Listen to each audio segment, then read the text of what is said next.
What's up? What's up? What's up? Welcome to the Mint Ketchup Podcast, episode 44, Order in the Court, featuring myself, Lofton, Mr. Hayes Adonis in the building. Got my co-host, Rajeen. Mr. Make It Happen all day. Let's go. And we got, of course, the perspective. Aaliyah's in the building. Hey, y'all.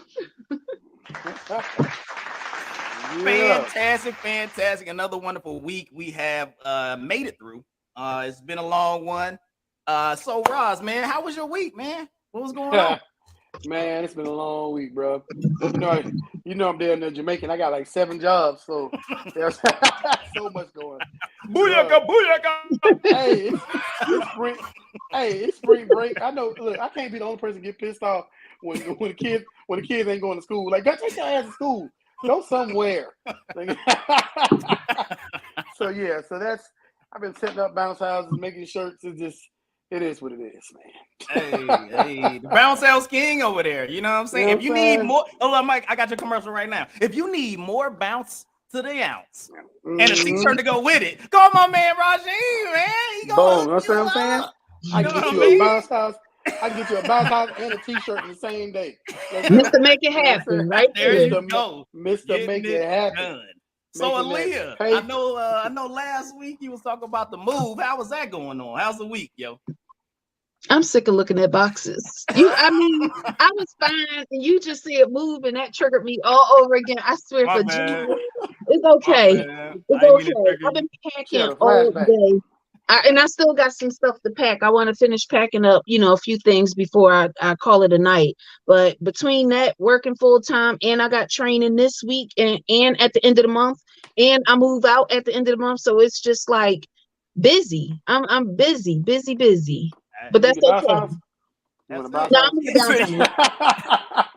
house. You need a bounce house.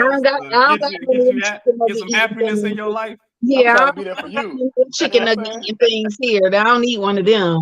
I got you. I'm trying hey, we out here serving bounce houses. So anybody out there, you know what to hit up. You know what I mean? So, hey, my week not too bad. Was worked about 6 days. I worked the weekend and then coming up till Thursday, so I had to put that work in. And then I've been out here getting my RN on. The wife is a little bit under the weather. So I've been chicken noodle soup in it and doing all that good stuff, So it's like really good, but you know what I mean. It's like, I've been trying to do it, make sure you gotta take care of rugged Jen. Yeah, got to, and at the same time, she take her medicine. I went out to the golf course and got me about golf holes in. You know what I'm saying? I mean, look, she was sleeping anyway. Like, what am I supposed to do? But so he's out there making it happen. You know what I'm saying? We doing it up. So you on the fourth hole. It's it's take care of my sister, dog. I'm doing that.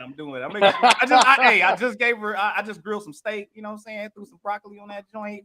She's sick. I mean, but I'll be trying to give her anything. Take your broccoli. She like this, like spicy food. No, that's not a song. Look, I mean, look,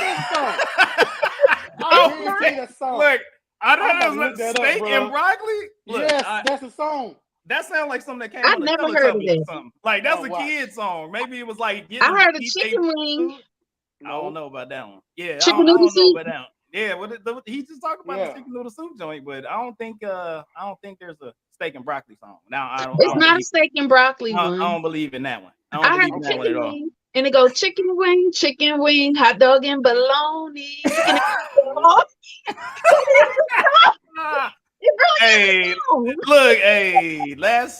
Maybe that's a Philly special. I don't know that one. Instagram and TikTok. It's a song. Gage loaf, beef and broccoli. Oh, god damn. Well, beef and broccoli, that sounds totally different. I understand. If that's a metaphor, that I got you. I understand what that means. But anyway, trying to be there for you in your time of need. Yeah, I feel you. But also, everybody's going through a difficult week or just make it through the week, or you had a great week. Let's celebrate, or let's get regenerated for the coming week and whatnot. And of course, my favorite and yours, the drink of the day. drink of the day.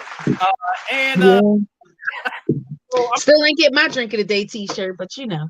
Even if you're right now, hey, I just went back to the old faithful. You know what I'm saying? Some old, you know what I'm saying? I got the little River Reserve, little chase of the cola behind it. You know what I mean? So, talk to me, Roz. What you bring to the table today? Man, bro, it's been a long week. It's been a long time. Hopefully, you ain't got that. What you was drinking on? Do say. I'm hydrated. Oh, okay. Look, I'm hydrated. I even get a Dollar Tree cup. You think it's a Ain't nothing wrong with that. Yeah, man, get that hydrate, man. Hydrate, bro. It's been a long day. Go ahead. Out there. Yeah, there. So Aaliyah, talk to me. What you got on the agenda today? Bougie today. I'm on my Hey, look at you. Hold up. You should have like a cocktail dress on or something. Yes. What is that? Pinot Grigio? No, actually it's a white Bordeaux. It's called it's a Mercedes. Yeah, it's a white Bordeaux. It really is. Can we just get past Rob, you be killing me, man. You be killing me. 2020 vintage from Spain. Every time she say a drink that she got, Roz be surprised. You be like, oh, like his face every time because you get serious, you get straight in your bartender mode, and you be like, it's a blah blah blah blah blah, and he be like, oh, like I didn't know you was going I didn't know you was going there with it. Yes, I'm that bougie with the drink. Yeah. She ain't said Alizé yet. Say no, you ain't never gonna hear me say Alizé, homie. You know what I'm saying? Say something we know. You know what I'm saying? It's a Mad Dog 2020. Like, I got a white Bordeaux. Like, what? It's a white Bordeaux. Yes. Yeah, it's a 2020 vintage Spanish wine. It's a white Bordeaux. It is delicious. It needs to go back in the freezer. It's been sitting for a few minutes. Don't take no Roz nowhere where you need a bow tie. This dude gonna be out there. It's that white Bordeaux. She got that white Bordeaux. Well, everybody out there, cheers to the hydrators, to those that have the white Bordeaux, and those that are out here drinking on little. That white Bordeaux. We don't discriminate. I just feel like y'all really be on me about my drinks, but you know. No, I'm just, hey, you a professional. Like I'm not hating. You a professional. You be coming with you the gotta real be a professional. You got that white Bordeaux. Shut up. One day I'm gonna share my. One day y'all gonna see my wine rack. I'm gonna share my wine rack. Oh snap! Got the rack. That's all. Yeah. The whole rack. Got the whole rack. It's about 160 bottle rack. Oh, she got the. What are you? What's that called? A sommelier or whatever. A sommelier? No. Sommelier? You from Somalia? I'm not a sommelier. You probably do got Somalian in your family. Shut up! I'm getting it done. I'm not a collector. I happen, one of my friends is a collector, and started drinking wine with him, and because that's when you think you grown, you out there drinking that dollar, that little, what is it, that Alizé and shit. But he was a collector. I wound up drinking. Yeah, he's one of them kind. I wound up just kicking it with him a few times. He went out as he's, collecting bottles and stuff. And I just picked up on a few things. Learned that they make wine in Greece. They make wine in Spain, like Spanish. So, there's all different types. So can I ask you this? Oh Lord, is he a white Bordeaux? No, he is not. He's not. Oh, okay, cool. Hey. I don't like that kind. All I'm saying is, if you from Somalia, you can't be with the white Bordeaux. Shut up. No, but but I'm gonna send you a bottle though, because I have there's one of my favorites from South Africa. Actually, it's a Pinotage. It's pretty good. So I'm gonna send you that. Represent. Steak and broccoli. What? You know what's up. Anyways, this drink of the day has been brought to you by a rather unique barbershop. If you're ever in the Florida, Tampa area, come through the Rather Unique Barbershop. Get your old joint crispied in the mug. Tell them that Mint Ketchup sent you. I don't know if it's gonna get you nothing, but just say, hey man, I watched Mint Ketchup Podcast, and it's all good. And also, that white boy over. Hey, I don't know if they got that there, but you know what I'm saying, representing rather unique, doing that daggone thing. So we about to move on to the news of the week. So let's see what's popping up to the news of the week. The news of the week. I gotta come up with a song. The news of the week with the news of the week. That don't work. I don't know. All right, so we got the news of the week. It's funny to me. So we got the news of the week. First up, who's having my baby? This is kind of crazy. Nick Cannon and Kevin Hart are pairing up. They announced that their forthcoming television show, Who's Having My Baby with Nick Cannon, is a company. It had a teaser that's out there on the net. So it's looking like the whole point of the game show, it's going to be a game show, is that they're going to have contestants on there to find out who Nick Cannon is going to impregnate. Right now, of course, in 2022, Cannon had 5 children in that one day by 5 different women. He said he ain't gonna stop until he 85 years old. So he like, hey, I'm gonna keep on pushing and making them push him out. That's what he gonna keep on doing. So what's your thought process on this, Roz, man? What's going on? You about to go out here and do the Nick Cannon? You know what I'm saying? You gonna Nick Cannon this mug? What's up? First of all, I don't want the other kids that I got. That's the first thing. Put that out there real quick.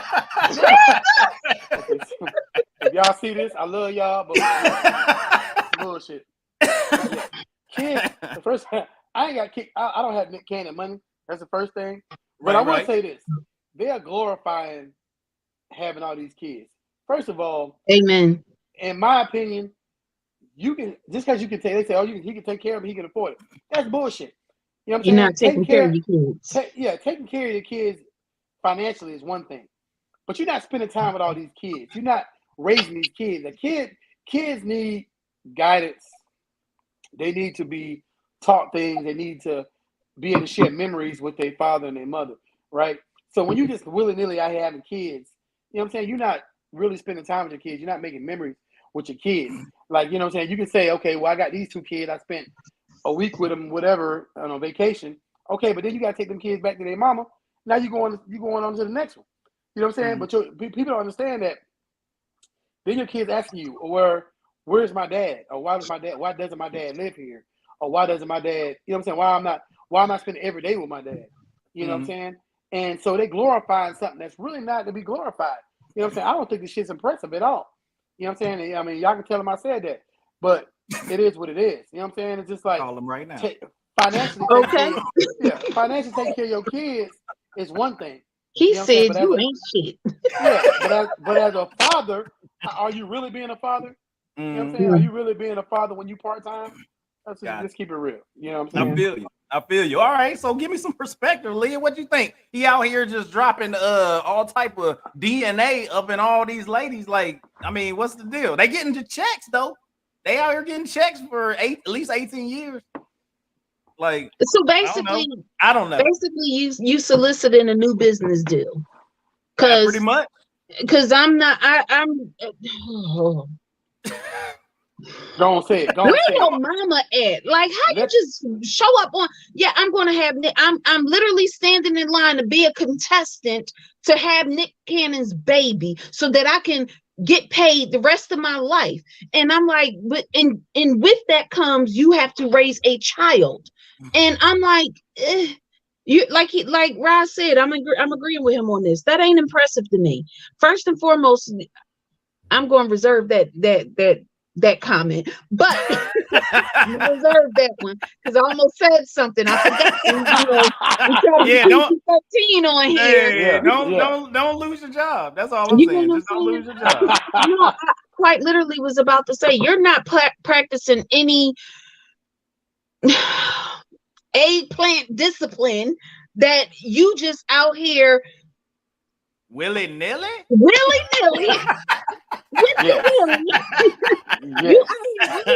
the willy, and I'm just like, sir, you're not fitting to have me out here with 15 other women talk about you my baby mom. I'm not raising this child by myself. I don't care how much money you pay me. This your child. I bet y'all leave him on your doorstep. Like, like Ron said, do your job as a father, because you can't just come in and out someone's life and it's like, well, I know you're my dad because you provided some DNA, but you're not my father. You're not here. You're not mentoring me. You're not loving me. You're not, and I don't care what nobody say. I don't think he loves his kids as much as he loves the idea of knowing he has children.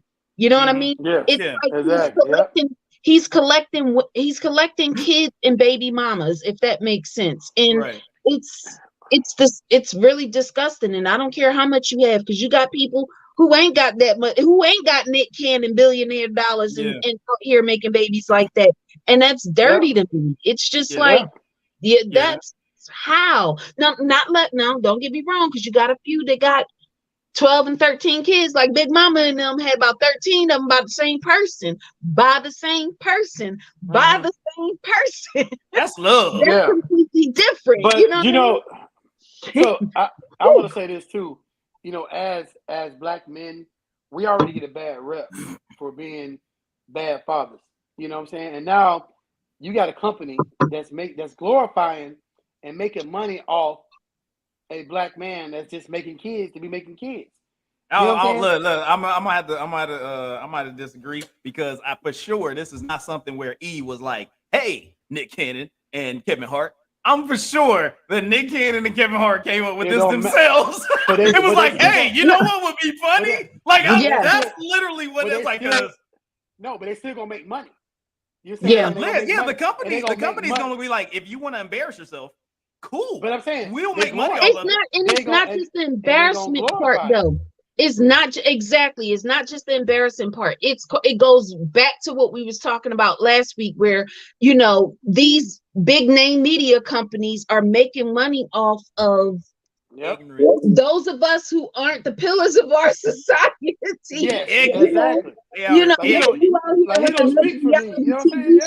It's like literally, it's like, if it makes any sense, it becomes, well, it's okay for Nick Cannon to have 15 kids and 13 baby mamas because he can afford it. Y'all, if y'all could afford it, y'all can have as many kids as you can afford. That's not true. It's not just about having as many kids as you can afford. It's about having, how many kids are you in the household with you that you're raising, that you're helping to develop. Right now, you be with the rest of the trash TV, because that's what it is. The trash TV that's out there pitting people against each other, when we should be lifting each other up. But who wants to see that? That's not good ratings. That doesn't give you good TV if we're not arguing and the whole 9 yards. Like, it's I don't watch television. This is why I don't watch television. I can't. It's just it's really piss poor quality, and I'm like, I refuse to give anybody a damn. You're not getting my rating. So they're not doing anything. My bad, go ahead. It's just unfortunate that the entertainment avenue that everybody has, no different than music as well as the visual media right now. It's one of those things where they're not putting out anything that is a positive outlook for the black community or for the young people going forward. Like, even though, hey, my man was out there in the 70s doing dirt on the ladies, the TV show that he made was to make the black family something positive, and that it happens. I won't mention his name, but those things also sprung because of that success. It also sprung things like Family Matters. It also like those were things where it was like, oh, it's a black nerd, like, and then you can be that nerd dude and figure it out and then become a cool dude. Like, all those things were opening up avenues of people within the black community that may feel a little bit different and feel like, oh, they were out of sorts. Like being smart, being a Huxtable and being smart and going to school and getting the grades, that was a thing that was like, oh, why are you going to school? Why are you doing that? Being the nerd. You know what I'm saying? Like it was putting those things in your head. Positive. It was a showcase of those who fell in the intersectionality of all those things that were beyond being black, if that makes sense. Like you had those where you couldn't be black and smart and and cute, or you couldn't be black and athletic and smart. Like those things, for whatever reason, blacks didn't see that as being black enough, because white people didn't see it as being normal. Like that's normal. So white people, because there were white folks who were astounded by the fact that there were some kids, I don't know, there was like some smart kids like back in the day who will pay for their school because this is exceptional. Like we don't have black people. You have black scholars that are out there, but because you're not familiar with it, or because I don't want my kids around you, or for whatever the reason you weren't exposed to it, so they started to feel like that they were the only ones in the world. Like you got again tennis phenoms, Venus and Serena. Black kids don't play tennis. Oh well, here those two girls winning all y'all national titles and championships and Olympics and the whole 9 yards. So it's like, I think what more than anything, the man whose name shall not be named on this podcast, I think more than anything, what he did bring forth was the fact that we can be all of those things, and we are not defined by how white television defines us or how society at large sees us, because we're more than, the fight, the girls fighting over a man, and the strippers and the bad girls, the clubs where they get together and fight, and and now this. Go ahead, Ross. Pick your baby mama. So I do need to point out one thing. Intersectionality. Intersectionality. Intersectionalism, but okay. Yeah, but you said I wrote it down. Intersectionality. So I'm gonna Google that. You did not write that down. I did. I wrote it on. I put it in my notes. I'm like, what the hell does that damn mean? So anyway, I swear to God. It just means where you fall between a bunch of different things. You know what I mean? Like this guy. The intersection. Go ahead, Rob. Let me put something out to the audience, to the fans, real quick, just so y'all know. I'm very well educated. Thank you very much. I got 3 college degrees. I just don't know some of these words, so we're gonna go there. I'm gonna say that now. I spent 7 years in college, got a master's degree and everything. I've never heard intersectionality, but anyway, so intersectionalism. Yeah, and intersectionality is a word, but it's no, I'm just messing with you. Anyway, I totally agree. Honestly, like I said, it's like, for example, you got the what is it? Teenage pregnancy, or what is it called? What's the MTV show? The teenage pregnancy. Teen mom. Like, we glorifying stuff that, like, companies are making money off stuff that they shouldn't be making money off. You know what I'm saying? And it's just like we talked about, like she said, we talked about last week. A lot of rappers are making money off of who killed who. What drugs we selling, blah, blah. You know what I'm saying? We Black Lives Matter, but we'll sell crack to our community. You know what I'm saying? It is what it is, you know what I'm saying? So we are caught in a whirlwind of hypocrisy. Hold on, Carol. Hypocrisy? Yeah. I like that word, though. That's a word. Hypocrisy. Hypocrisy. No, I like hypocrisy. Like, I like that word now. I'm using that. If you say hypocrisy. Okay. Interconnectality, I'm going with hypocrisy. So we can go with it's intersectionality, but Yeah. That sounds, I love that. That sound like that for sure. Hey, you sound like boy off. You remember on what was that dang on show in Living Color? My man that was in the cell. Yeah. And he be like thinking he know words. Yeah. The Muslim dude. Man. Damon Wayans was playing my dude. He was like, I'm about that's to one say, of those words. That's one of those words. Sometimes hypocrisy. I don't know about hypocrisy, but intersectionality is a word. Yeah. I'm gonna Google it later on. You want me to tell you the definition? You want me to tell you the definition? Everybody out there, let's make hypocrisy a word. All we gotta do is keep saying it. It is. Keep saying it. Hypocrisy. That's it. I'm a leader. All y'all down in Florida, keep that hot. Keep that. I mean, y'all 44th in the nation in education anyway. I guarantee you, baby. I guarantee you, I put that in my next book.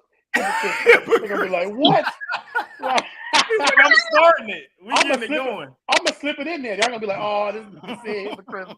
No, they gonna go hypocrism. Yeah. We bring it. That's not a word. That's a big one, baby. Aaliyah, I'm putting it in the book just for you, cause I know you're gonna read it. I sure am.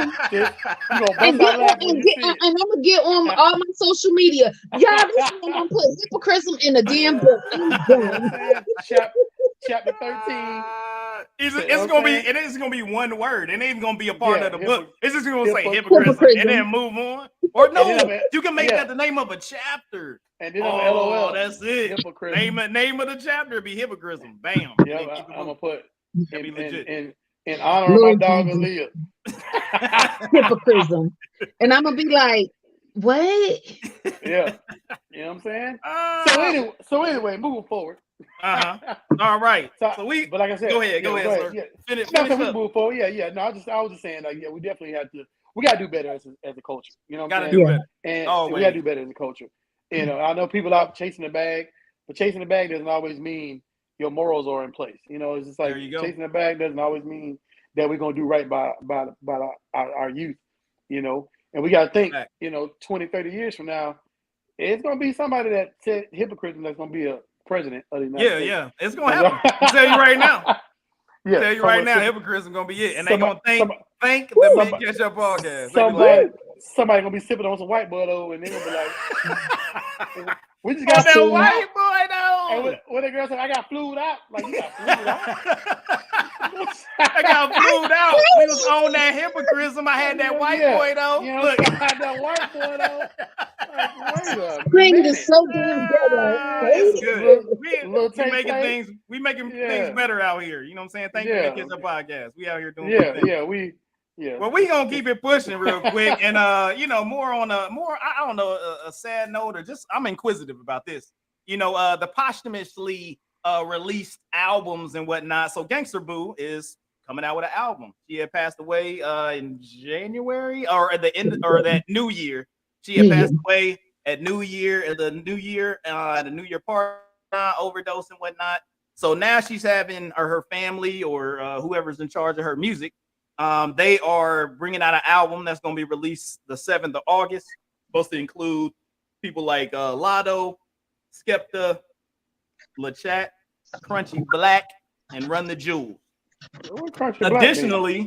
Additionally, they're also honoring her with a clothing line. So this clothing line is supposed to be, it's made by, I think, the partner of Gangsta Boo, her man or whatnot, and he's putting it together to support Gangsta Boo's mom.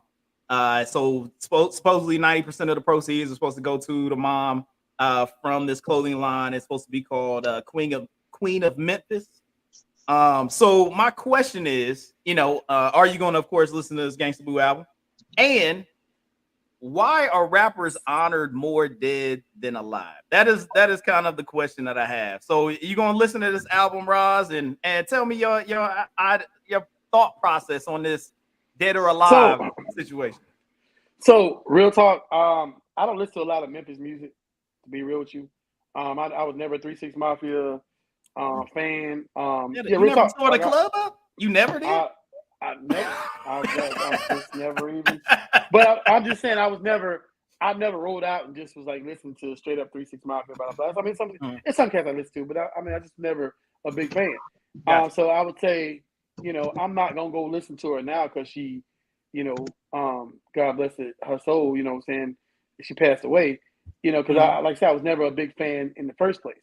Now, right. I will say if it supports the family, then so I don't mind purchasing or whatever I got to do to support the family. But I think a lot of times when rappers pass away, sometimes like it's a lot of these rappers we forgot about. Like real talk, I guarantee you, a lot of people won't say the truth. But wasn't nobody checking for Gangsta Boo before she passed away. You know what I'm saying? Real talk. And they wasn't waiting for her to drop something else, and it wasn't. So now that she's passed away, everybody's all of a sudden like, I'm about to go get this Gangsta Boo and blah blah blah. But real talk, You know what I'm saying? They wasn't. You know what I'm saying? And like a lot of rappers come out with stuff that's still alive that you forgot about that probably don't get a lot of sales. You know, for example, Nipsey Hussle. I love what Nipsey Hussle was doing for the community, blah, blah, blah, but I didn't listen to a lot of Nipsey Hussle music. A lot of mainstream I did, but I wasn't listening to a lot of Nipsey Hussle music. So when he passed away, all of a sudden everybody's like a Nipsey Hussle fan. I wasn't. You know, same thing for what's his name, Takeoff. I wasn't a big Takeoff fan. You know, if I can do something to support the culture, I'm cool with that. But I'm not. I'm not gonna lie about it. I'm not gonna say, oh yeah, I was checking for their new joints to come out and blah blah blah, because I wasn't. You know, but a lot of time when rappers pass away, you know, a lot of people jump on the bandwagon because it's what's trending right now. You know, it's terrible that we live in a society that everybody's on top of stuff because it's trending. They're not on top of it because the artist was great or because they love the artist and blah blah blah. They jump on top of it. They bandwag because it's what's trending right now, and so because it's trending. Like when Takeoff passed away, like you said, that was like he had like 1 million followers join, you know, his Instagram or whatever, because it's what's trending right now, and it's terrible because, like I said, that's the society we live in. When somebody passes away, they're trending. So yes, some people gonna jump on the bandwagon. So it's money to be made, like you said, and the family, if it's gonna support their mom, I wouldn't, you know, I wouldn't say anything against that because, you know what I'm saying, it's for a good cause. But if it's just to make everybody else's pockets fat and to take advantage of the situation, then I don't agree with that. But if it's taking care of the family, then I'll be all for that. So Aaliyah, what do you think about this whole situation with the posthumously album for Gangsta Boo, as well as, you know, the whole Dead or Alive with rappers and whatnot? With her, well, like Roz said, I wasn't a fan in a sense of, oh, I'm following her every move. You know what I mean? I don't think, other than if you're not a chef or a bartender, I'm not following you like that. You know, I don't care. So, I mean, nothing. I'm a chef. You know, I'm just. So anyway, you just paused right there. My bad. We start recording and then we came back. You know, so anywho, no, but I agree with that, because I just feel like in that aspect, they become victims. They're already passed on, and then they become victims of, you know, the poachers of their royalties. Meaning, you know, like you said, you got a partner that's dedicating the line of clothing or whatever it is out to support her mom, but it's just like she's passed, and you're doing things in her name that may or may not have been what she wanted to move forward with, but you don't know for sure because she's not there to give you her opinion or to tell you or to say, I like that or I don't like that. As far as music being released posthumously, I think it's a sick deal, man. Like, if it wasn't already in the works, like if it wasn't one of those things where, okay, I'm going to release an album on January 23rd, but I die on January 3rd, that's different. Like, I know that happened in Biggie's case, and I think Tupac's case. But then you have where, okay, that should have been their last album, but then you move forward where they got Biggie done had like 4 albums since his death. Like, sir, like, don't get me, I'm not saying that these people do not have the music in there, but then I feel like that goes to show how crappy your music deal is, in which the industry can make more money off of you while you're dead and keep putting out these albums, remixing, adding people to, hey, send so and so to put a feature on it. Let's make the 5th album and the 6th album, and we're getting all this money and then all these royalties, and then you're dead. Your contract may have only been for 3 albums, so sure, we'll put these first 3 albums out, but these next 4 are all the proceeds go to us. So your family's not even getting it. And if they were getting a portion of the 3 albums that you own, think about it. They're out of, you make $100,000 off of 1 album, I guess. I'm not sure you make more than that, but I'm just saying, if all you got is $100,000, you and your family will only see 20,000 of that. The rest go to whoever. And the the artists really making their money when they go out and perform at concerts. To tour, yeah. The situation is so you ain't touring, so you ain't getting all those additional monies that you would have gotten. Your family not getting it, nobody getting it. They can use your likeness however they use, because technically, if it makes any sense, they own you, and that's sick to me. And I saw something on Instagram not too long ago, because I be following the chefs and the bartenders, man, and they put me on to something where they were saying they said to put your name in a LLC, get an EIN for your name, your actual name. And I was like, never even thought of that. Never even crossed my mind. He said what happens is a lot of times something happens to you, whatever your business, whatever have you, they can say, oh, this is it was a bartender. Let me just be clear. He was like, yeah, we're making this mixed drink that bartender so and so came up with. No, you can't use my name without giving me a check for that. I own that. I don't care if I'm digging live or moved on to somewhere else. My name will not come out of your mouth without you paying me for it. So, needless to say, I know what I got to do tonight. Actually, it's what I pulled up right now. But doing work right now. Doing work. Right. Doing work right now to not own, and I think as just in general, as a whole, especially as artists, especially as people who had those questionable backgrounds before being put on a platform, your responsibility is to make sure, first of all, you already know what your end state is. You already know what's going to happen when all of this success stops. It is your duty to make sure that there are things in place in case of your untimely demise. There are things in place in case you get injured on tour, that there are things in place in case you go into one of these indefinite comas. Like, you need to make sure that is in place, because I'm doing this for my family. I'm taking care. How are you taking care of your family if you're dead? Or how are you taking care of your family? Like Offset didn't have a will. People have this notion that I got all this money. You should always have a will. You should always have a will, or at least in case some shit happens, have your lawyer got something in writing saying, this is what I want you to do with my estate. He will. First of all, you should entertainment lawyers. Get one. Like, you gotta have that. Gotta make sure that you squared away on those things. Because to me, it's an exploitation. Bottom line, it's exploitation. I'm dead. Let me rest in peace. I don't even want you mentioning my name no more. I ain't like you out there coming to visit me or doing whatever. So you ain't giving shit about me the 20 years since I made the last album. Now all of a sudden I got new music to put out and I'm coming out with a clothing line. Yeah, that's how it be. It's very weird. Like, I always feel like it's kind of strange the way they go about doing those things. Especially since, you don't really hear about any of the stuff that's in the background that could be going down prior to. It's not really a promotion. Since most people, maybe not be following those people or things like that, may not be in the know of those things happening. But due to that person passing away, now it's at the forefront and everybody's seeing these things. And it looks like it's just a hustle to go get more money after taking advantage of the news cycle. You know what I'm saying? And that's unfortunate. And that's kind of how everything goes. If something's hashtagging, you know what I'm saying, then all of a sudden, hey, that's where everybody's going with it. So, it's all somewhat despicable, but you really hope that it's a good cause that some of the people are doing things for. So, I really hope the best for her and her family. And, it is kind of wild that goes down a lot. So we're going to keep it moving. We're going to keep it pushing. So now we got the wildest, one of the wild deals that happened.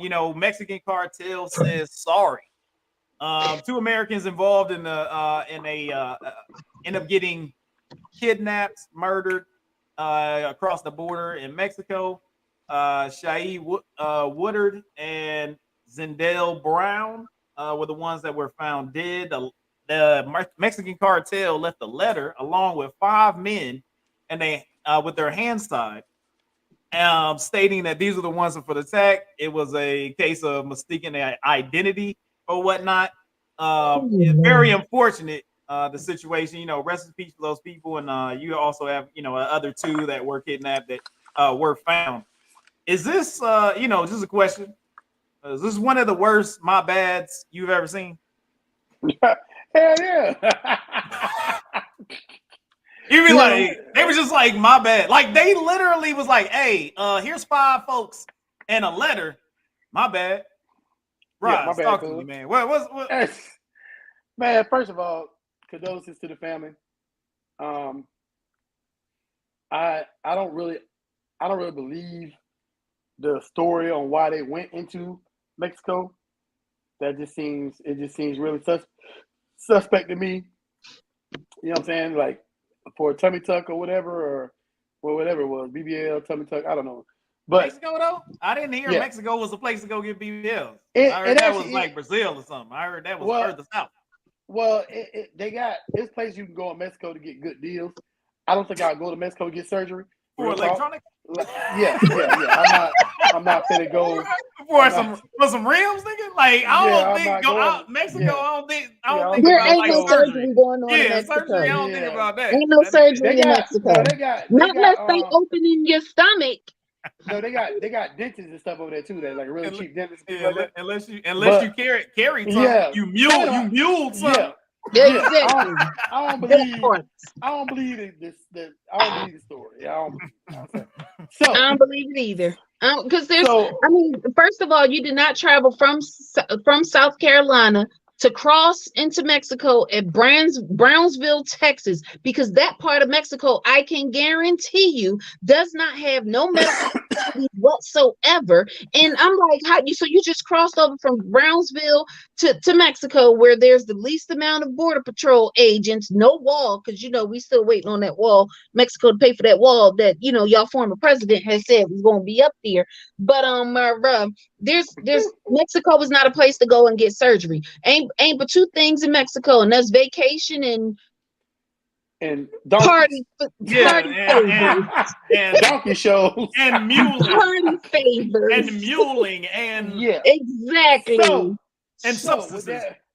And because of that, even if somebody was to go down there to get surgery performed and they was going to stay and again, you was going to go down there, get surgery, stay there a day or 2 post surgery, and then after you done got all of this surgery done, we're going to drive another however many hours. Like if that was the case, common sense would have told me to fly to the nearest airport and drive from there, from point A to point B. But I damn sure wasn't driving all the way from South Carolina, because if you could afford any surgery, you could afford a $200 plane ticket from South Carolina to Texas. I feel you. Go ahead, Roz. First of all, I feel like she has a little bit more personal problem with this situation. I do. She was mad as shit about that. And another goddamn I'm really mad. You want to know why? Because during this time of the year is when I start traveling to Mexico for vacation. That's who can't go on vacation. They done locking you down now. You can't get down there and take your. You sure you're not going for the tummy tuck or the get those real tacos? I show you my stomach. They'll assure you I'm not going down there for no tummy tuck. Are you going for the white butt-o? That's all white boy though. It's only in Spain. And what next? What you got? White boy though. That's funny. What next?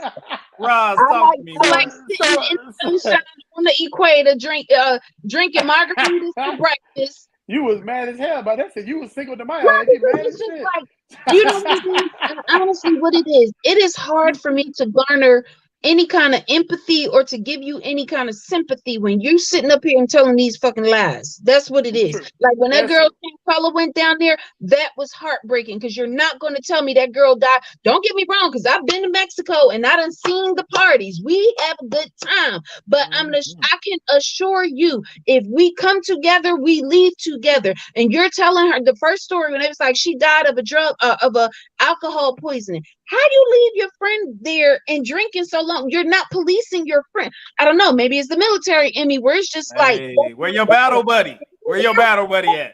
I'm leaving with my battle. I'm not going nowhere without my battle. And y'all just left her down there, and then she died. So my whole thing is, y'all didn't even tell her family she died while y'all were in Mexico and wait to meet the family member. Y'all left. Like, well, my flight here is, but y'all daughter down there in Mexico did.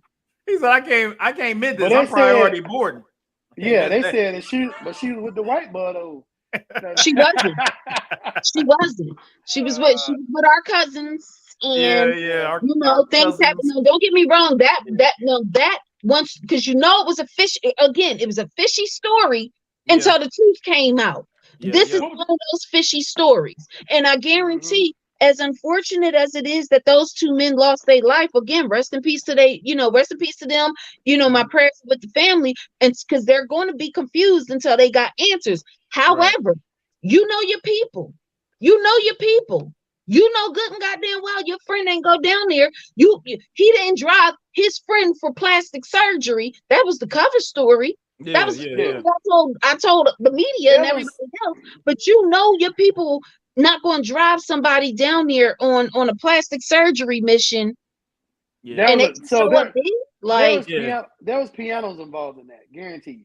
There was pianos involved in that, and the cartel, they're organized. Yes, they're it's an organization. As an organized operation. You know what I'm saying? We can't have a couple. You know what I'm saying? Because what happened was, it was Ray cousin and them that figured they part of the cartel or whatever, but we gonna do our own thing on the side. And you know what I'm saying? So cartel ain't bothering nobody until you mess with their money. Point blank, bottom line. Exactly, and all those pianos that's coming back and forth from the U.S. to the Mexico, it's like you can't mess with them you can't mess with the pianos. You know what I'm saying? You can't mess with the flop. With the flocks, aka them birds. You can't be doing that. No, really. You can't be messing with the extra fluffy mattresses coming back and forth. You can't be. And I say this, and I mean it wholeheartedly. I've been to Mexico like 4 or 5 times last year. You can see them. It ain't like they not there. It ain't like you don't know, especially if you coming from a place where we come from, where when you know. And I'm just like. But they not bothering you. They not bothering you, and they not going to mess up tourism, because that's what bring people down. That's how the customers get to them. So they're not bothering none of that. They not messing with none of that. They not messing with it, because it ain't got nothing to do with their money. But when you start messing with their money, it's a problem. And guess what? The real story gonna come out, because you went down there for no damn surgery. Because the surgery costs you what, $5,000? They're not. Mexico, no, $5,000. I don't even think it costs that much. Yeah, you know what I'm saying? I don't know. I'm just saying, but they ain't 2,000 pesos, my G. Yeah, you're not getting killed over a couple times. Yeah, you know what I'm saying? So whoever did this was over. This is over some birds. This is over some. Something that ends in OZs. Yeah, OZs. I will say this. I honestly feel like something transpired before, and when they got back down there asking for, or they said something wrong, it made those people think these was the same people that did what they did the last time. And we got to make an example out of somebody. They had to make an example out of somebody. Like, you come over here, because it's going to come out. It's going to come out. Everybody thug to some thug shit happen. You know what I'm saying? It's true. First of all, when you deal with an organization like the cartel, that's a whole nother level of operation. There's people that you don't mess with. You know what I'm saying? Mafia, cartels, and stuff like that. That's a whole nother level. You know what I'm saying? Dope boys in the corner, that's one thing. But the people behind the scenes is the people you don't mess with. You know who else I feel bad for in this situation? Who that? Those 5 dudes that they may not have been a part of the cartel, and they just ended up zip tied on the corner. Yeah. Them dudes probably had nothing. They were probably just like construction workers. They was construction workers or something. And they was like, cartel was like, oh, I got it. We gonna kidnap these 5, put a note beside them, and they like, we don't even know what you're talking about. And they like, nope, I guess you going in. You were like, I don't even know how to do it, Tommy. They were like, I don't know what a mafia is or a cartel. Yeah, like, what? Spell that. Yeah, you know me. What they say? No me day house. No me day house. No me day house. It was 5 randoms out there, dude. It was the white boy though. That's what they tried to blame it on. They was like, "Oh no, wait, see, that's what I'm talking about." They said that, and it was like, "You can't have no wine." You can't have no wine. He was like, "We ain't got no wine in jail." Like, what you talking about? It was the white boy though. No, it said Douce. That's what it was. That Douce could do it. People get Douce, they get brand new out here. Yeah, based on our experience, it could have been Douce. It could have been. It could have been. That could have fucked up everybody. Based on our experience from last night, and we talking about Douce, I think maybe the deciding factor of this experience may have been Douce as well. Tiger Woods, man. All right, Tiger Woods. I think he was drinking some Douce, man, because he came out with that real deal. I'm about to get up out of here, and you ain't about to know. All right, so he said, "Bye, Felicia." He told his ex-girlfriend, right? So his ex-girlfriend was like, "Yo, we about to go on vacation." Tiger Woods told her, "Hey, we about to go on vacation." They jumped in the car. He dropped her off at the airport. Then sent her a text like, "Yo, don't come back to the house. You locked out." It was like, "We done." Yo, I don't see. Now his girl, look, all right, it ain't over. So now his girl, right? His ex-girl is trying to sue him for $30 million for being removed from the house. You know what I'm saying? So it's like, she got the NDA. Tiger like, "Hey, you can't say nothing out here." She's talking about that they had an oral agreement that he would be, that she could stay at the house, and she would do personal services for him. And which I was like, hold up. Like, if she said personal services, so then I was like, hold up, did she just call herself like a call girl? That was weird. Like, you know what I'm saying? Like, that's a weird thing to be like, oh, I'm gonna put that out there. But she done signed the NDA, so she violated it. Yeah. And in addition, you know what I'm saying, I want to be like, yo, what's the craziest way that you decided to end a relationship? Because Tiger Woods just dropped off a chick at the airport, said we going on vacation, and said we ain't going on vacation, and you gotta move out. Like, that's extra right there. I love it. That's championship breakup stuff right there. But I love it. Talk to me, Rob. That shit was fire. I like that. Tiger Woods tight. is now black. That was tight. We was on the fence about Tiger Woods for a minute about him being black. Tiger Woods was nigga. He said that's my dog. What?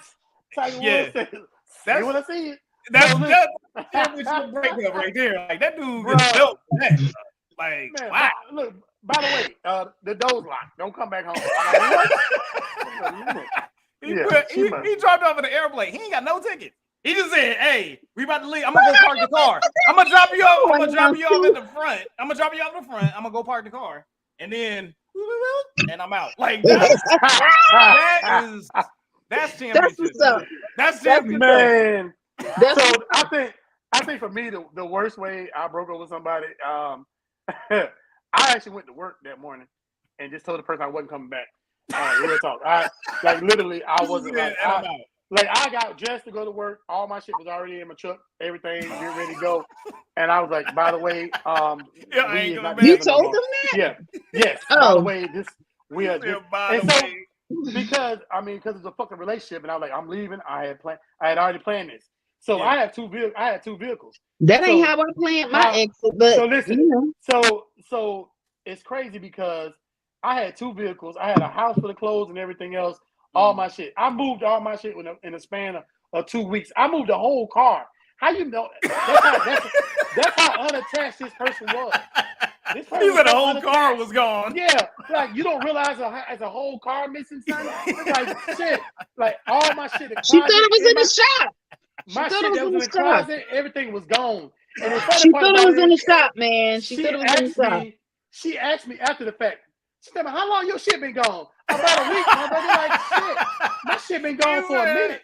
She thought she was getting a new wardrobe. Like, oh, you making a new space for some wardrobe. Yes, I had to go, player. Like, Tiger Woods, that's a play ass move right there. That's championship, man. I like it. Aaliyah, talk to me. How did you get up out of it? You know what I'm saying? He was like, "Oh, I gotta go." Oh, so basically, it was some strife back and forth, if you will. Right. And you know how like somebody say something you don't like, and you be like, bet. That's probably the worst thing to ever hear a woman say. Bet. You be like, oh shit. You like, hold up. They was saying something back and forth, and I was just like, you know how I do it. You just get sick of hearing shit. Like I was just sick of hearing it, and I was like, "You're right, bet." But wait a minute. Let me see how I bided my time. That was in August, so I was little by little. He went to work one day in December. No, it was like December. It was December. I'll never forget. I didn't even know I got promoted that same week. I moved out of my doing good things, huh? Look, I moved out of my old job. I moved to my new job. The next day, I took off of work, right? Yeah. And he was like, why you ain't going to work? I got a doctor's appointment. I got an appointment. He said, I got an appointment, is what I said. And technically I did because I had to pick up my keys, right? So I got an appointment. He went to work. I emptied that house. When I say I emptied the house, electric bill was in my name, cable bill was in my name. Turned all of them off because I had to transfer them to my new place. Emptied the refrigerator, the cabinets, took everything. I took all the toilet tissue in the house. Toilet tissue. When I say everything. Was it 2-ply? Was it that good? Was that Charmin? Was it the ones with the bears on it? I like Charmin. Charm too. When I tell you I got that, because at first, they called me and I ain't answer the phone. Then mother called me again and I ain't answer the phone because he left a message the second time. Then he gonna send me a text. I know you saw that. I know you saw that. Hey, look. I don't know where you at, but you better come home and did it. Look, hold up. If you come back to the crib and there ain't nothing there and the power is off, you lost. Like you all right, well, it was way more serious. That bet. Yeah, she won the bet. You should have left one candle in there. I didn't. You'll figure it out. Yeah, you'll figure it out. It was just one of those things, but if I didn't do it that way, but here's the next thing that you got to think about. And a lot of people think that it's always the woman who's being abused. You know what I'm saying? It could be that situation could have been on that side where he didn't feel safe to do it in a way other than what he did it. You know what I mean? Yeah, that's something. Because think about it. If I'm a man and I'm being abused, and then I come out and tell you no, because she keep hitting me, she keep doing this, and the first thing a man to say, or other men, or the public at large, come on, you a man, you could do this, you could do that. But if I put my hands on her, I'm going to jail. I got kids, I got a legacy, I got money. It's going to be a whole problem. So basically she knows that she can continue to do what she's going to do. He probably asked her to leave many times before then, and she said, I ain't going nowhere, and you going to pay me if I leave. And now he had to put her out in the only way that wasn't combative, hostile, you know what I'm saying? And now that he's done it, because that was some smooth shit. I love it. Big up the Tiger. But at so let me ask you this. I got a question. Yeah. Aaliyah, this for Aaliyah first, and then Hayes. Could there have been a black woman? Yes. Yeah. Yes. Yeah, for sure. Yes. For sure. No. I'm saying, could he have done that to a black woman? That's what I'm saying. Yes. Yeah. Yes. Mm-hmm. Yes. For sure. Look, hold up. This is why I say yes. Because if he said, hey, especially in the situation, she ain't bringing nothing to the table. He Tiger Woods. He got all the dough. She's staying at his crib, right? And he go, hey, babe, we about to take a trip. We about to hit this private boy. Go ahead, pack your stuff up. We gonna go do the thing. You think anybody, like, especially if you in that situation? No, they like let's ride. Like, okay, cool, you about to go? No. But the part I'm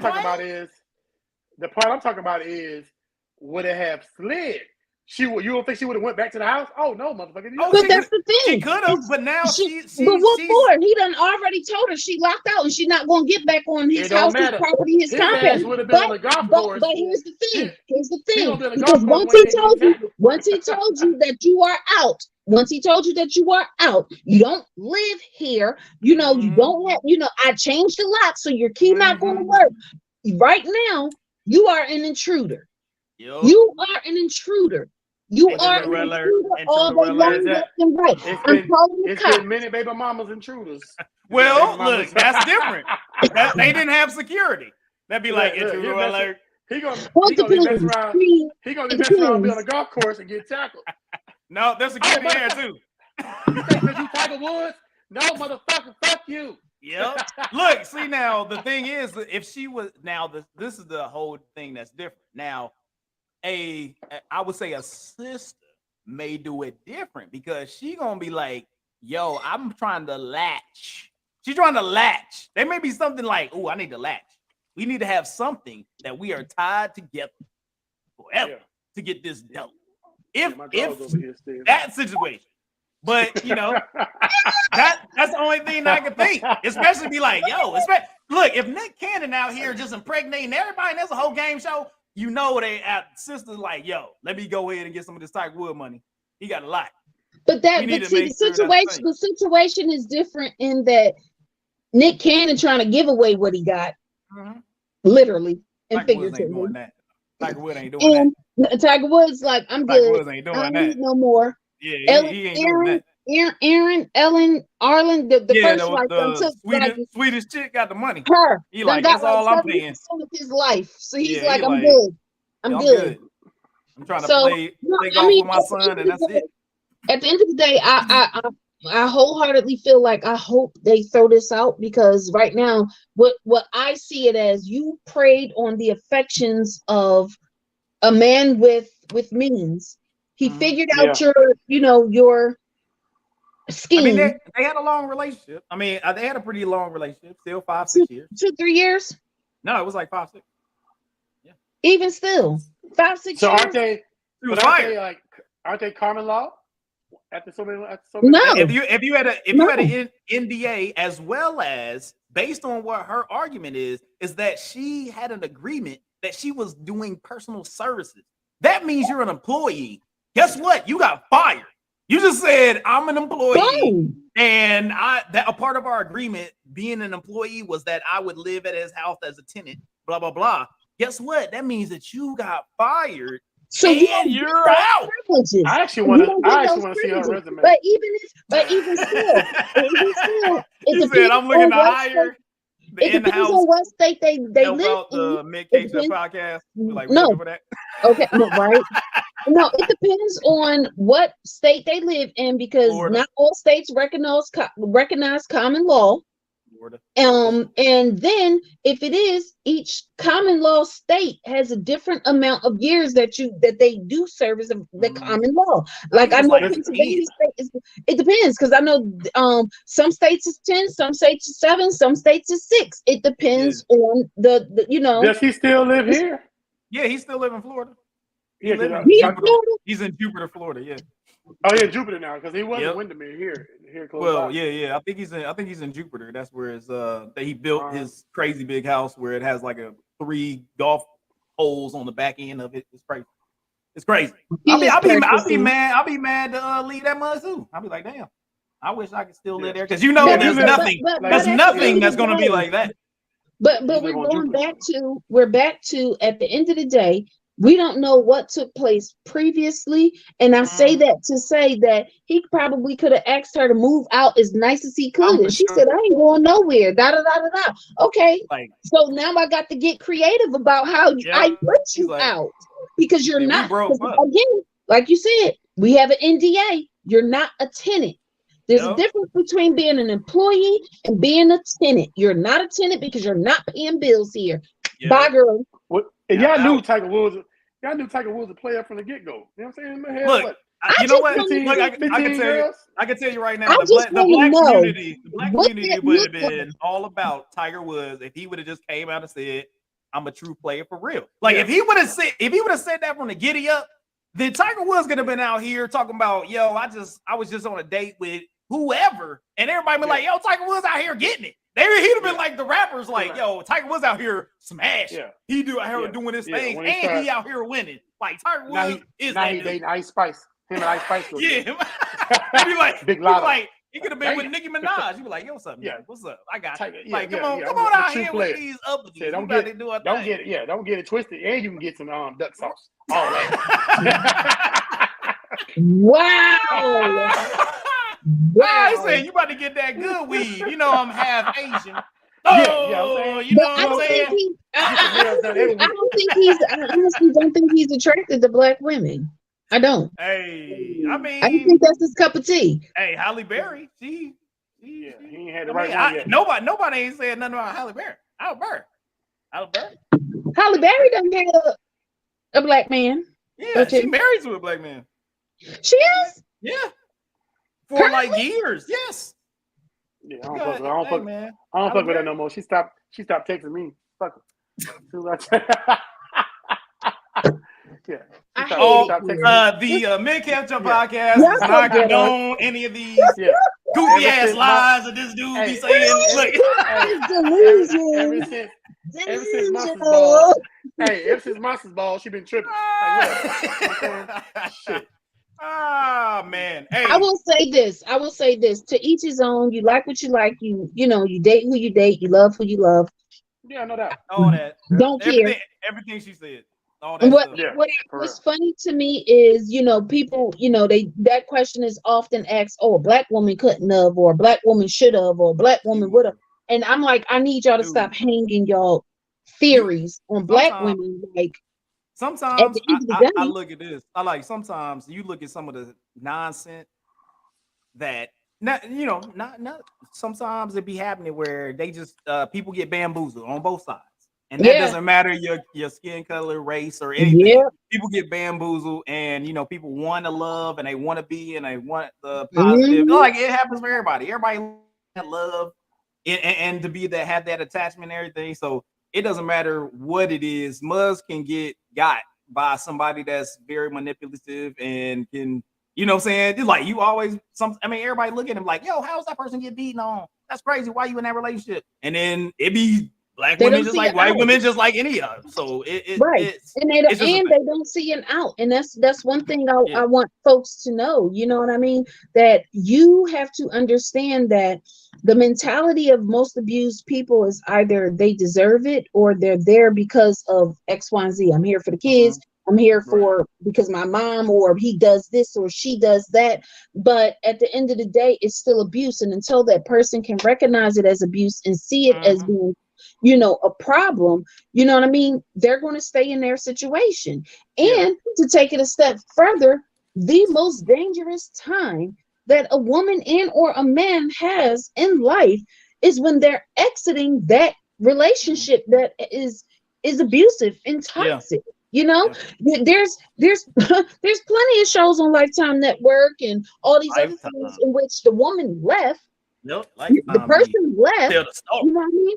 And you got the stalking situation. You got the person where the guy followed the one woman to work and set her on fire, threw acid on her. Like you got where he killed her kids because he was mad at her for not wanting to be with him anymore. Like it is a very dangerous time for people when they leave. You got Snap is exactly that. You've been out here doing nothing this entire marriage, and I decide I want to be happy. So now I decide I no longer want to be in this situation. I want a divorce, and you kill me or have me killed. So it's a two-way street. I don't think it's, I don't think it was just something as simple as, "Oh, I don't love her anymore." He may have stopped loving her a long time ago, but it took him that long to figure out a way to get her out the house in which his life and his lifestyle wasn't going to be threatened. So that's probably the biggest that T Woods was like, hold up. I mean, I just I was like, to come up with that plan, man. That's a plan, though. That's a plan. You be like, I'm gonna just drop you off real quick. Be like, girl, we about to go to Ibiza. It's gonna be turned up. And then she was like, oh shoot, let's go. And then he was like, all right, then I'm gonna drop you off right here. Let me park the Bentley in the back. And then he was like, whoop whoop. He was like, and I'm out. That mother did donuts about the parking lot. Like, I'm gone. Like, yo, man, that's funny. But anyways, well, we're gonna that was the news of the week. But this week we've been doing a lot of stuff there, man. T Woods, he's a champion. He just earned another trophy from me. Like, that was amazing. I like that dude's on another planet with his exiting relationship game. That's crazy. That dude wild. Make sure you watch out for the all the other items that we had out there on the good old news platform. Of course, you had of course, rest in peace for those that was killed in the Mexican cartel situation.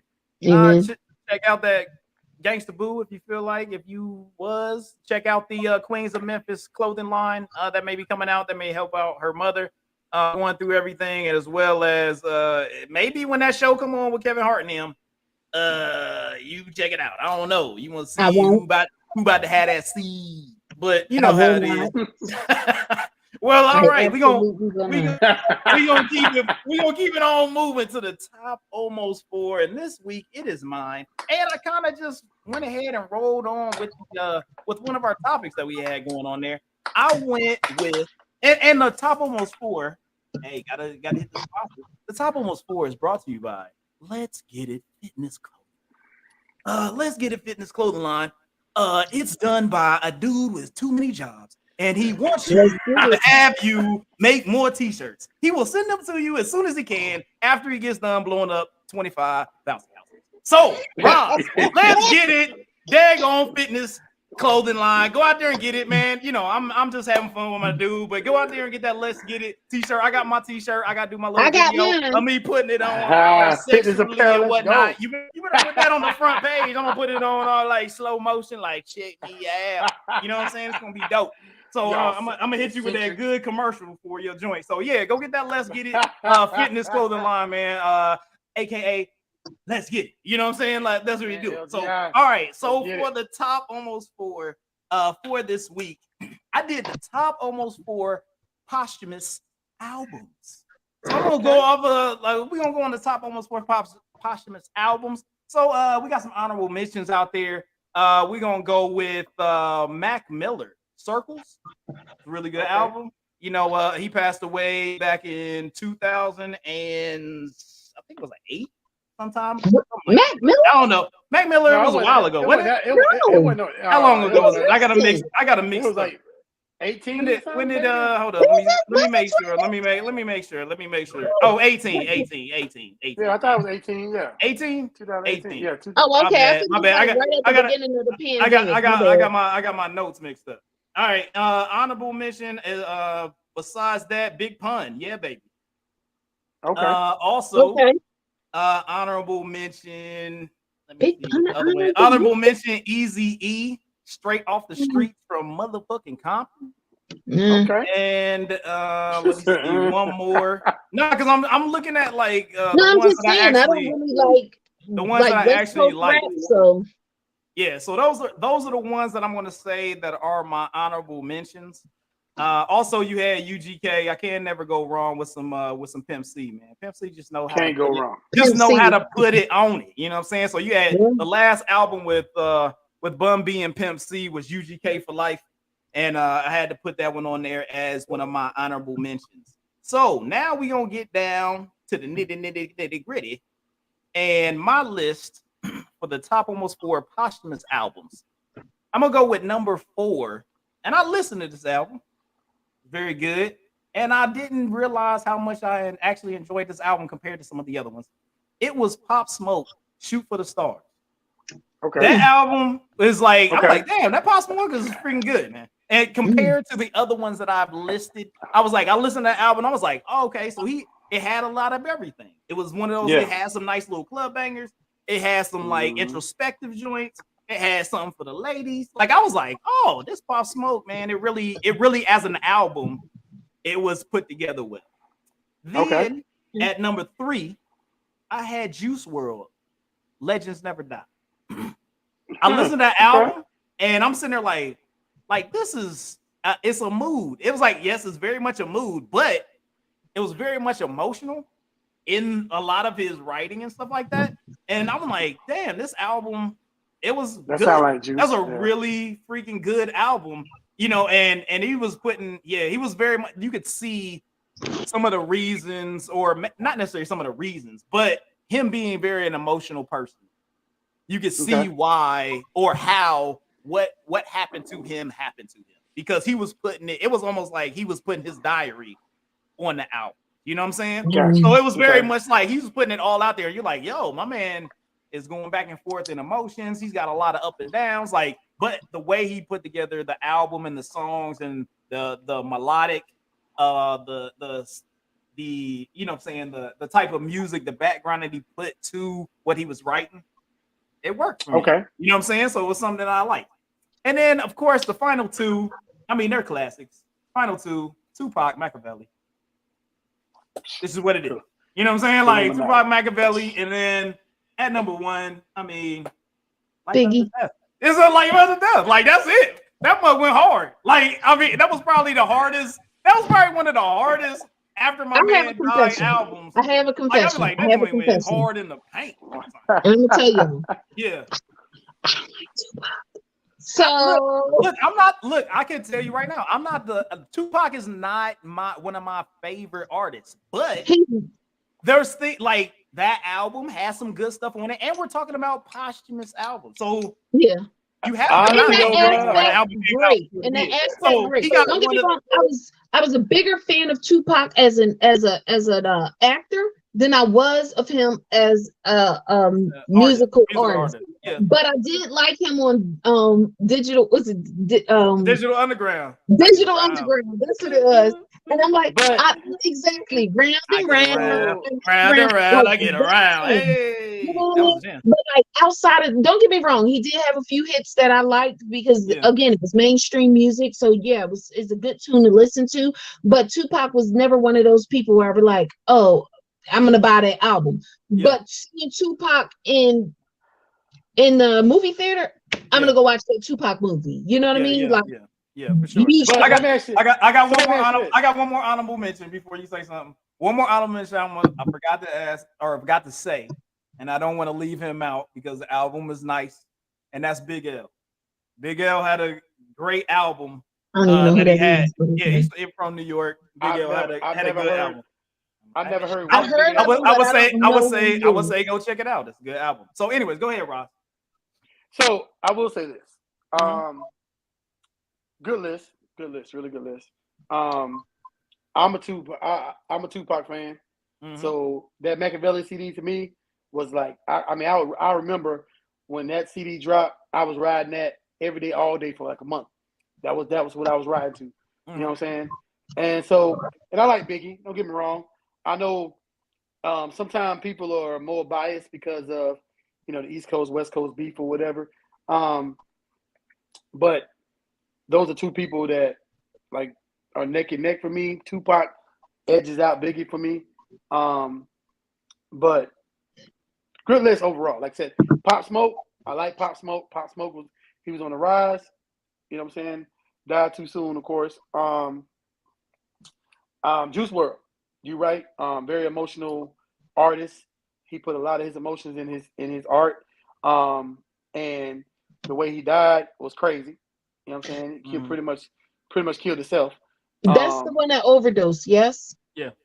That's why I said the when you listen to his album, you can see how much emotion, like, you know, there's you want more, you like to see people that are more even keeled. Like, yes, you can get some emotion, but you also have an area to be able to be logical about certain things and stuff like that. And the way that he put his music, it was emotion. It was all emotion. And it touched people, but it also was a situation where you could see, like, all right, man, if this person's this emotional, there may be a chemical there's something else a little bit. You know what I'm saying? Like, there's something that's causing it to be this emotional. but the music and the album, you know, it wasn't not in my age bracket or anything, but the music, I was like, man, this dude really talking about it, and he's really like emotional in what he's stating. You know what I mean? He kind of remind me of that other kid that got killed, Triple Extension. Yeah. He kind of remind me of that kid. I think they was in the same camp. They were. I mean, they came out around the same time. It was one of those situations where that went. Juice WRLD. I think Juice WRLD was first, and then Triple X passed away. But Triple X's album, I think his album was already out. Yeah. When he passed away, but he was murdered compared to being.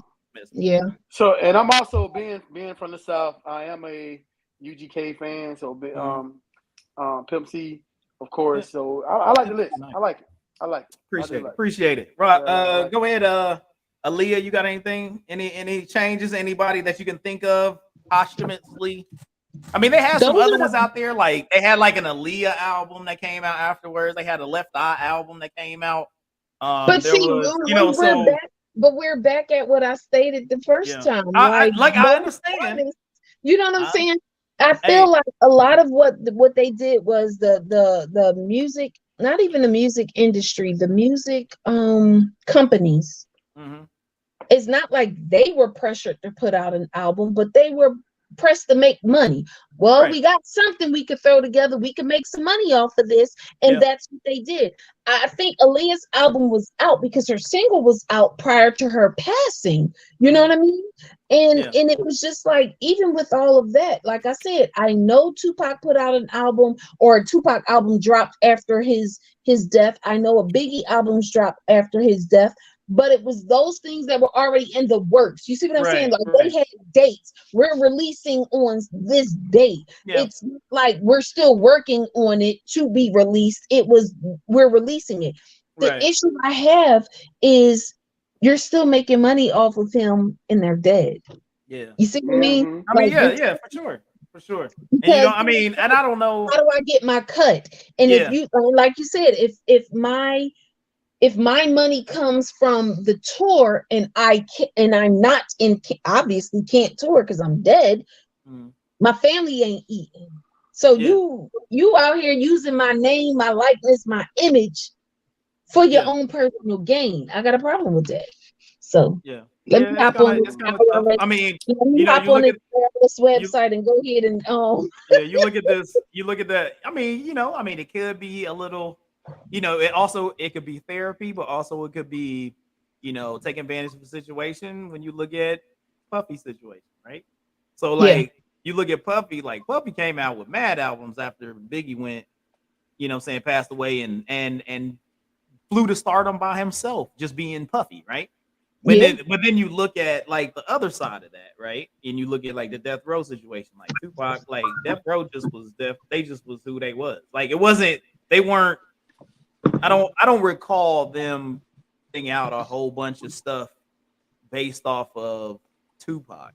You had artists on there that did whatever they did. Dr. Dre came out with his own stuff. Like, you know what I'm saying? They had their own things. They weren't using like Dr. Dre on Chronic 2001 didn't like pull a Tupac sample and was like, hey, let's throw this in there so I can get more. You know what I'm saying? It was just like, nah, we coming out with our own stuff. But Puffy did like he rolled Biggie like a mug, dog. Like that's he rolled that, man. And still doing it with his other artists. Like you had Shine was in jail for like however many years taking a rap for some shit. You can't convince me Puffy didn't do it. You know what I'm saying?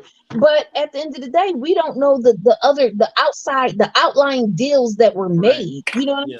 Because it's expected for someone like Shine to be a F up, not Biggie though. Sorry, not Puffy though. So and then all of a sudden, him and J-Lo together, they out here, they made a big thing. He gotta ride this wave, he gotta manage this wave. I tell you what, I dropped 2-3 million in your personal account. You know what I'm saying? Because for real, if it was all love and it was all good and shit happened, then Shine would still be with that camp. Shine now trying to be the damn president of Belize right now. So like, you know what I mean? It's like I feel like I feel like in that aspect, there's a different, like you said, there's a difference between we're out here doing our own thing as associates of someone we knew who passed in the way they passed, as opposed to I'm going to ride this wave, because I do not feel like Puffy is a businessman. He's not a musician. He's not talented. You know what I mean? Right. I feel like Puffy utilized the best that he can. He took Biggie's death and he's like, I'm going to ride it out. And I'm going to use all of that to step on to the next thing. Then he came up with all these other artists. He did all of these other things. I will give him kudos for being an innovator.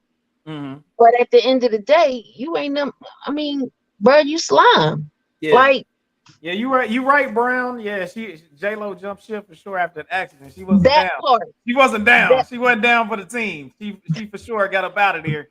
And because she was up out of there. Because again, if you are around somebody with that big of an ego, or if you are around with somebody who is willing to do anything to put themselves first, you ain't nothing but collateral. Yeah, I'm out. Sure. Yeah, what was that when Dave Chappelle, when he did the little joint talking about Puffy, when he was doing what was that day on the show that he had? The little making the band where he had Dave Chappelle did the joint where he was making folks get cookies and shit. Cambodian breast milk. I was like, my man was wild. Yeah, he was out there wilding, but hey, fantastic. So I'm glad that I get a little love on the posthumous. Hope we wish that these weren't posthumous albums. We wish people still here and able to, continue giving us great music. But at least they left us with something that we can throw on the tape deck. Ooh, that made me sound old. We can put in our MP3 player. Oh no, that made me sound old. You can put it in our phone. Do you feel like Biggie would still be relevant if he was out today? Like, look, if Fat Joe can every once in a while come out with a hit, Biggie for sure can. I'm just saying right now. If Fat Joe can every once in a while come out with a hit, then Biggie for sure gonna come out with a hit. These young cats is real disrespectful though. They don't respect legends. You know what I'm saying? Like I heard somebody talking the other day that Jay-Z wasn't a legend. Like Jay-Z ain't got no skills. I'm like, what? You right, Jay-Z?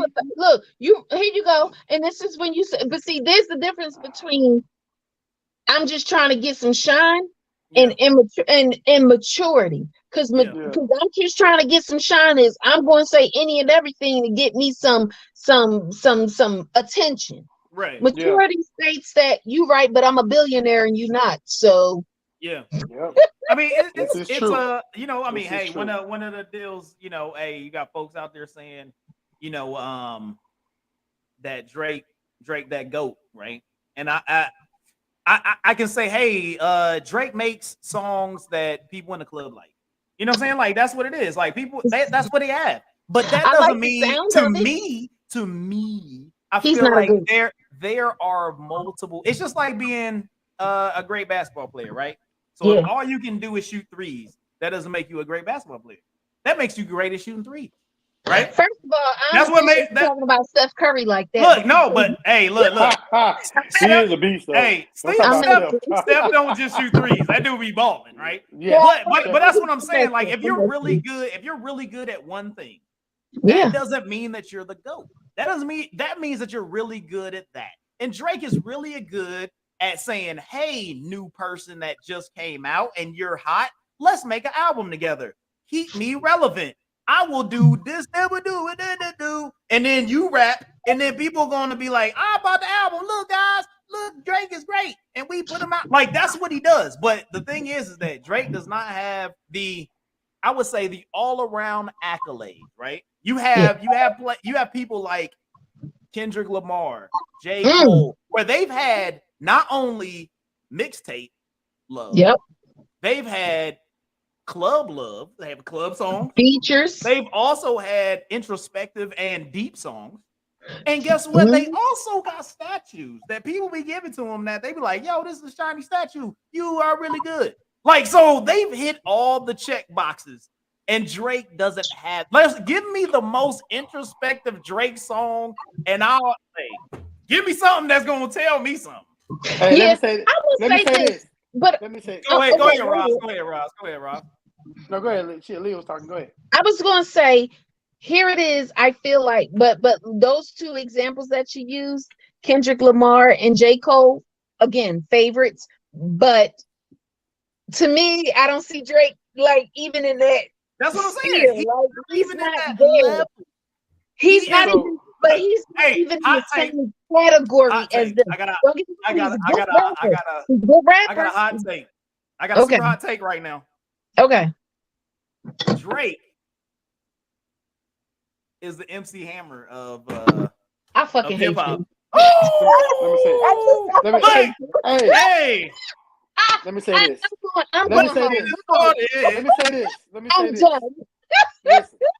He's trying to make people dance, baby. It's ghetto. This podcast is ghetto. I hate it. What? Let me say this. Let me say this. I will say this, right? At some point in time, Mint Ketchup Podcast will reach 1 million followers, right? And when Drake comes on this podcast, I'm gonna tell it to his face. No, listen, no, let me talk. When Drake come on this podcast, I want him to know that Rajeen Huey, aka the streets, had nothing to do with saying he wasn't as good as he think he is. Look, first of all, I'm a fan, dog. I got you. I am a fan. Don't get me wrong. I never said I wasn't a fan. I am a fan of Drake. I just don't feel like he's on the same level as some other, but I also feel like he's the same category. Like I don't see, just like I don't see Drake with Kendrick Lamar and J. Cole. I don't see Drake with like Gucci Mane and Jeezy. Like that's just two separate. But I will say, this though. I'm not a fan of, like, for example, I'm not a fan of Future or 21 Savage. Like neither one of them. Nobody likes either, right? As an art, no, because apparently they're hot. Okay, go ahead. You know what I'm saying? Apparently they're hot. So, but as to their generation, they hot. Okay. Future and I like Future that and 21 Savage. You know what I'm saying? Both of them. Okay. Like you. So y'all showing your age because you had like, you know. No. I would say this. I'm not a fan of Future because he puts out good music. What? All right. She has a different perspective. She's doing her job. Killing me. Look, that's what I'm saying. That's what she's here for. So you picked up what I put down. It's not. I got it's not. We can't rise like this. What? Look, you talk about Meg Thee Stallion. Like she out here. You know what I'm saying? Like, come on now. Hey, first of all, you don't know if Meg Thee Stallion know me or not.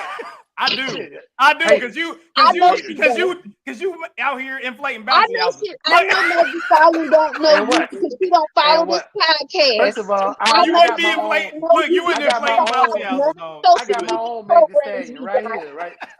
I put a ring on it already. There you look. Hey, look, that's all. There you go. Let me send your wife a message right now. No, hey, Ross, go ahead. Go ahead with what you was about to say. Go ahead with what you was about to say. I just want to make sure that Drake knew that was y'all opinions and y'all opinions only.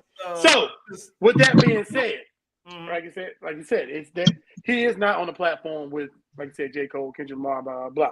But you also got to understand, actually ask yourself why. Why isn't he on that platform? Because it's easier. It's easier. No. He doesn't have to. No, I'm about to say it's not his cup of tea, and that's okay. And that's all I was saying. That's all I was saying. I hate that. And this is the thing. Again, it goes back to the media and all the owners and all these things.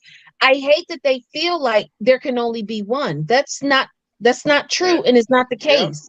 And I don't get me wrong, Drake is a fantastic artist. I love his music. I be playing it all the time. I don't feel like you can you're doing too much. But I don't feel like you can put him in the same category as you do Kendrick Lamar and J. Cole or Gucci Mane and Jeezy. He's his own thing, and that's cool, and that's what works for him. But I feel like Drake can get exactly. That's exactly true right there. He can move between rap, and he can move between R&B. He can move to pop. He can move to rock and roll. I feel like Drake is one of those types of artists that can move around genres and still be Drake. You know what I mean? So do you feel with that situation, then he is not a hip hop artist? He is a pop star. I feel like Drake is an artist. A pop art. What is pop? What is pop? I feel like popular music, right? I feel like Drake is an artist who expresses himself in many different, what do you call it? Mediums. Different popular music, right? So he would be a pop artist star. That expresses himself in many different mediums. Drake because he's not because he's also an actor. He's also an actor. Yeah, so there's a lot of people that's acted and stuff. He's a multi-hyphenate. I'll put it like that. He's a multi-hyphenate. He is a popular artist, correct? He's a multi-hyphenate. Popular artist. Multi-hyphenate. He's a popular artist. He's fantastic. He does a lot of things. He does a lot of things. And he's very popular. He's multi-hyphenate. And some people would call him a popular star. He's a multi-hyphenate. Anyways, he's a multi-hyphenate. Hey, shout out to Drake, man. Keep doing what you do, man. Keep the party going. Jesus with the wine or the water. Put your finger in it. Keep the party going. Do the dang on thing. You know what I'm saying? You looking real haterish right now. Oh, no. I just call him a pop star. That's more popular than a hip hop star. You call him MC It's Hammer. really not. You called him MC Hammer. Hey, when MC Hammer was that dude, was he that dude? No. Was he that dude? No, hold up. That dude now. What was he that dude? Eventually, Drake won't be that dude. He wasn't on Drake. When he comes out. MC Hammer was not on Drake level, sir. I mean, at that time, it was kind of crazy because there was a whole bunch of people out there that was doing a hammer dance. It was weird. People buying weird pants. He created a typewriter, sir. He did, and a lot of people was doing it. He had people wearing baggy ass pants, looking like they duped on themselves. And that's not that wasn't just black people. That was white people was out there doing it. So I mean, I'm just saying, his MC Hammer's popularity as a pop star wasn't that long. But I'm saying like the level of hype, not that it's like hype, because he has talent. He's doing his thing. But the level that he's at is outside of hip hop. Can we agree to that? Never hip hop. So then what is he then? Who? Drake. MC Hammer? Oh, we're talking about MC Hammer. No, Drake. I'm sorry. MC Hammer and Drake, I'm saying they're outside of just hip hop. You were saying that he can go in different lanes, right? I will not say MC Hammer. First of all, MC Hammer was never in hip hop to be outside of hip hop. I will say that he was a pop star. I will say that Drake is outside of hip hop in that he has again. He's a multi-hyphenate. I just got one question, right? One question. So based on what MC Hammer did, right? So MC Hammer made music that people dance to, right? Uh-huh. Also, Kid and Play made music that people dance to, right? Uh-huh. So is Kids and Play not hip hop? They were not. So they were just dance music. That's what you're saying. So anybody that danced, that made a song that had dancing associated with is not hip hop. No, not saying that. So if somebody raps to a beat and then there's a dance to go along with it, MC Hammer never rapped. They never rapped. They were storytellers. They were not rappers. They were pop star artists. Yeah. Okay, I guess we just changed the definition. Fantastic. I didn't know. First of all, I didn't know. I'm confused. They put me in the mix. That's all I need to say. I'm like, I didn't know. I didn't know. Seriously, they are not. Another multi-hyphenate. They were not rappers. They were pop stars. Run DMC were rappers. How though? They did a rock song, and they danced in the video. Rappers. They were rappers on a rock song. Rappers. They were rappers. They were rappers. who migrated to other generations and other things. Like Jay-Z did rock. He did a whole rock album. Becoming so is Jay-Z. So Jay-Z is multi-hyphenate. He's not a rapper. Jay-Z is a rapper who went out rock. Who was on rock. He was a rapper who moved outside his genre to show that I can rhyme, I can rap on. I don't know.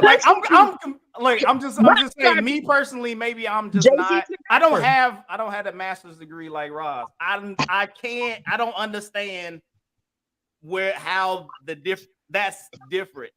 Because if you make songs that people go, hey, I like it, and they happen to dance to those songs. No, that's not it. That's not what I'm saying. Here's what I'm saying. Talk to me, Daryl Brown, man. I don't know. No, this is what I'm saying. Right now, Run DMC, don't get me wrong, Run DMC were rappers. That was their thing. They were rappers. Now they did go outside and they went on a Walk This Way beat, right? But they were rappers on the Walk This Way beat. Right. Jay-Z, I am a rapper. Right, he's a rapper, right? I got that part. I'm just wondering if a person makes a song that people dance to, are they a rapper? No. Because you can have rappers that have music that people can dance to. So like Soulja Boy. Soulja Boy. Is he? Is that pop artist? He's not. That's what I'm saying. Like, so Soulja Boy wasn't a rapper. Soulja Boy was a pop artist. All right, cool. Got it. He's a pop artist. Look, I was like, I got it now. I got it. Okay, cool, got it. Hey, bro, look, no. You're supposed to say this. So what's going on now? I don't even know what's happening. Bet. So cool. Bet. Look, bet. There you go. You get that. Bet. But he was hip hop. I done put people on the show that shouldn't even be on the show. I don't even know. He was hip hop. I don't know. I know you was trying to keep your argument going, but I'm just like, there's so many songs where it ain't nothing but dancing, and I'm like, what's happening? He was hip hop. The funniest shit about this is I was with her until about 3 artists ago. I'm confused. I was like, hold up. I don't know what's happening now. I don't know who was a rapper no more. So no, don't get me wrong. They are hip hop, but I feel like what it is, it's just that right now there are a lot of artists, and I say that in a very general sense of the term, people who have creative talent, artists, right? There are a lot of artists who are outside of hip hop, meaning the